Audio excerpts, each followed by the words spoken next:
In the last 10 years, 15 years, the amount of fish my dad used to bring in compared to now is a big difference. Before, they had endless of corals, so when they have corals, fish coming in, now no corals, so we are getting that much fish. The coral reef habitats around St Lucia, up to the 2005 and 2010, we have had very extensive bleaching event due to global warming. As a diver, you dive the coral and you see the destruction of it, and then there is really nothing you can do. So when this coral restoration program came about, it actually gave me an avenue where I personally can do something. I am actually the eldest of 5 of us, and out of the 5, there are actually 4 that are enrolled in the coral restoration project. We started working with Sandals Foundation to start a coral nursery, and then together with the St Lucia Technical and Vocational Training Unit, we approached the CDB, Caribbean Development Bank, for funds to develop a national vocational qualification in coral restoration or coral gardening. Caribbean requesting help so they can develop a standard for persons to become certified in doing coral reef restoration. They were trained in marine communication, boating. We learn how to navigate, how to read a GPS, how to do first aid, maneuver board. It was a great training. I didn't know nothing about diving. I got to learn how to dive and how to use my buoyancy and everything like that. From the onset, we actually went out to look out whether we could find some wild stock of the coral. After that, we have some trees, then we take some the fragments of the corals and we attach them to the tree. And plus, every 2 weeks, we have to go and clean the corals.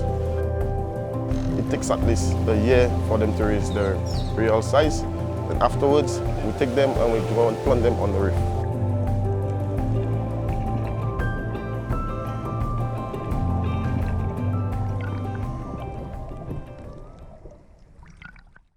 The other aspect of being able to take what you already know and have a formal certification for that empowers these, often hard-pressed and disadvantaged individuals. The standard is now a NVQ, but it will be sent to Cantor in order to become a CVQ, and it will be accessible to everybody in the Caribbean. Fishing is a very difficult job, and you spend hours and you spend money and gas and fuel, and you come back and you don't have enough. At least the last 5 years, the amount of coral we had compared to now, mostly all have been gone. Due to now, it's getting there because we're finishing the reef back, so there is a saying, more reef, more fish. Even now, you can actually see changes happening because you can see a lot of the chromies coming back, and you could see a lot of the sergeant majors. At the ecological level, we have increased the amount of corals that have shown resilience to increases in sea surface temperature due to global warming. What the project will do is that it's going to increase the amount of tourists that actually come by to visit our reef. Because if we have a thriving reef because of a project, that means that visitor arrival will increase.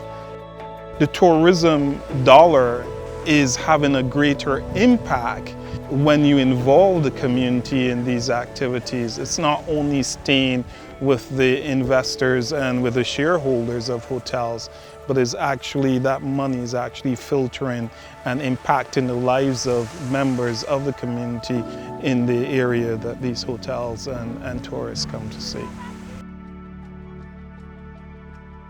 Where do we go from here with these coral nurseries? People are now looking for impact tourism. They want to do something. They don't just want to be there. And I think that there might be a business opportunity with the fishers, helping them develop an alternative livelihood that could actually help them in the long run. These benefits will, if not directly, indirectly affect the community around me and St Lucia on a whole.